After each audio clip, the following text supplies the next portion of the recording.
যাই ready action. আসসালামু আলাইকুম, আমি আরিয়ান মুন্না। একটা ইম্পর্টেন্ট মেসেজ দেওয়ার জন্য আপনাদের সামনে আসছি। আমরা এখন আছি ফেনী সরকারি কলেজ। এই ফেনী সরকারি কলেজের ঠিক রাস্তার মাথায় সবগুলো বোট আসতেছে, হ্যাঁ।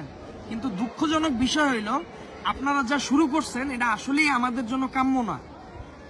প্রত্যেকটা বোট আসতেছে, প্রত্যেকটা বোটে মিনিমাম 10 থেকে 15 জন, এমনকি 20 জনও আসতেছেন। আপনারা ঢাকা থেকে যে বোটগুলো আসতেছে মনে হইতেছে সবাই পিকনিকের জন্য আমরা এখানে আসছি, সবাই এনজয় করার জন্য।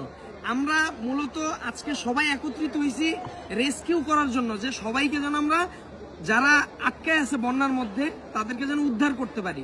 যে বোটগুলো আসতেছে আমি রিকোয়েস্ট করব, আপনারা যে কয়জন মন চায় আসেন, ওইটা প্রবলেম নাই, কিন্তু যখন রেস্কিউ করতে আসবেন